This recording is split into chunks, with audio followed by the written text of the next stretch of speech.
Vilder. I'm Jessica Graham. And we come together to improvise in a ritualised way, and today we're discussing how we form that ritual in music. Yeah, so I think we'll start by, Yantra had some really interesting realisations about what she does in music that creates rituals. So did you want to share that? Yes. As you see, there's a camera, there's a beautiful candle going. I don't know if the camera's getting that, but I love to create a space with candles and incense and the Tibetan bowls. Just their sound creates a bell-like ritual sonic space.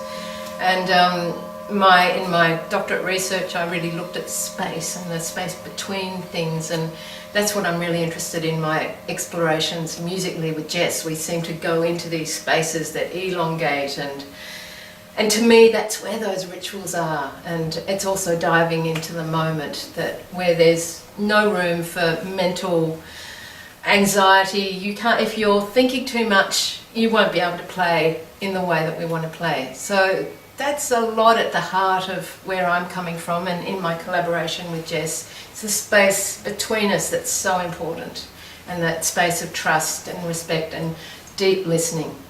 Absolutely. Yeah. And interesting to note, I think, from hearing you say that, I think it's a lot when you said you have to really trust and stuff. It's like the abandonment of self-consciousness. And if you have, as you said, any anxiety, it completely hinders the way you play. So obviously when people play, you have a specific way that you were taught, and specific ways that you would normally use as defaults, even for improvisation as well as composition. However, in this scenario, because you're playing with someone that has a completely different aesthetic, if you rely too heavily on your own, then you actually stop yourself from going with the flow of the music. You have to really just abandon everything you know about the way you play and the way you've been taught in order to be able to really dive into what their aesthetics are and to be able to blend well. I feel. Find that meeting place. And I feel like we actually create a new aesthetic together, which is the Jess and Yantra ritualized space, ritual of music. And it's what happens when we come together is the interesting thing, because separately we can be quite different. Yeah, absolutely. But I think in order to be able to effectively do that, it really requires trust and respect for the other musician. If you don't trust and respect them, you won't follow them on that journey into that ritual. You will try and maintain your dominance over where it's going. So I think what's really important about any sort of ritual is you have to have complete trust in order to abandon any self-consciousness or any dominance that you'd be bringing into the space, and you have to, be willing to listen and to learn from each other. I think the fact that we're both twins, not twins with each other, clearly, I'm a touch older than Jess, the fact that we're both twins plays into this. We both understand what it was like to share a womb for 9 months. Yes. We understand, that sharing that's the blueprint we came here with. I think when you grow up with someone that closely, you really learn how to intrinsically know what it is they're trying to say without them actually saying it. And I notice when we play together, that's really what happens. I know what Yantra is going to do before she does it. But in order to be able to do that, I have to really be so in the moment, and that in itself is a ritual.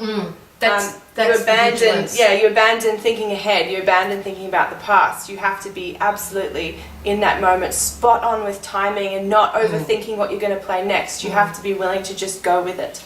In a way, it becomes like a prayer for me. I'm so just wanting to be used as a creative flow, as a creative channel of a vessel. As a vessel, and I constantly make that my prayer when I'm playing, just to keep the vigilance of in the moment, and to bring in the higher level of what I was talking about before when I do the Mahikari chant. That's a chant that brings in the light, and that's how we began this ritual process exploration together. I did the Mahikari chant while Jess was playing violin, and there was this beautiful sense of creating a sacred space through using sacred words from the Shinto religion, Japanese.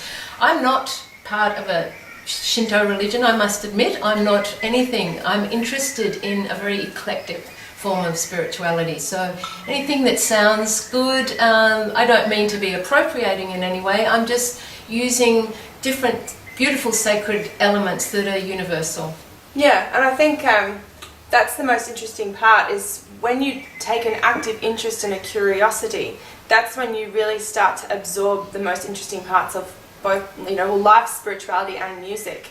When you don't have a specific thing that you're stuck in, then you're much more easily able to absorb lots of different things. And I think when I listen to Yantra and my playing, the reason we're able to so easily blend with each other is, although we've had very different training in our instruments, we are both supremely interested in the world and culture and religion, and so we're so easily able to go along with what's happening because we're not stuck in a specific genre or a specific style of playing. We don't necessarily have a preference. What we're really interested in is the artistic moment and the creativity that happens in there. And the border crossing thing. Yeah. We're playing Tibetan bowls. Jess has got a lot of Celtic influences. We use the drone as an element of musical and your language. Japanese Ma aesthetic. And the Japanese Ma aesthetic. Yeah. The Buddhist shunyata. Yep. Elements of space. Even Christian plain chant. Exactly. Hildegard of Bingen.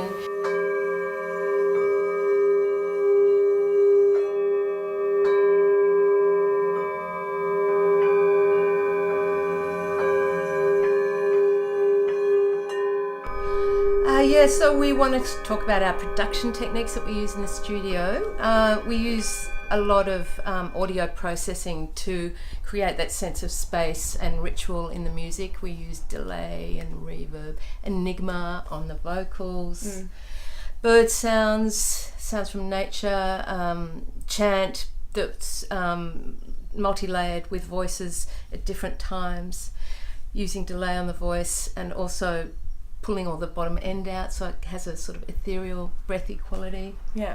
And I think that all constitutes to creating an actual landscape, because you've got the sounds and the actual sounds you attribute to being in nature helps you to formulate the environment in your mind, I think, as well.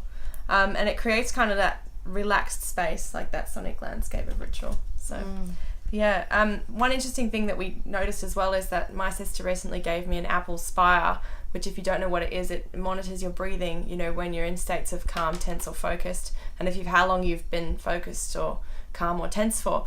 And what was interesting is that day I was very tense, but I came here and began working on the project, and as we were doing production, you have to really listen to what you're hearing in order to be able to know how to treat the track. And as I was really listening, it became a very meditational thing, hearing the track itself and actually working with it. And my Spire beeped at me afterwards to tell me that through the whole duration of listening to that track, I'd been extremely calm. My breathing was super smooth. If I had it today, I could compare just moments before, and it was like this. So I found that quite interesting. That had a physiological effect as well. Yeah. So we are a research project on the fly, reflection in action. Exactly.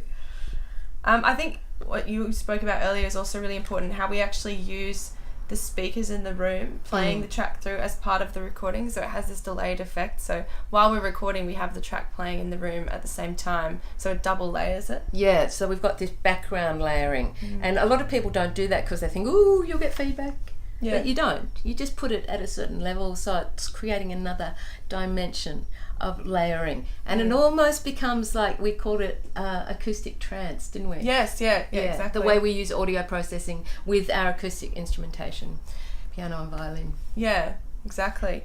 And I think what's interesting about us working together and what is unique to us is our rules, in that we don't have any rules, really. It's anything goes. As long as we both agree on it and like it, we'll do it. I don't think we've ever had a really strict structure of doing things. If something's not working, we toss it. We're very fast. Very fast. We don't both work at the same speed. Yeah, we don't like to slow it down. We're like, okay, move. And I think that pace keeps us completely mentally involved in what we're doing. There's never a moment where we kind of like slow down and go, okay, whatever, let's take a break.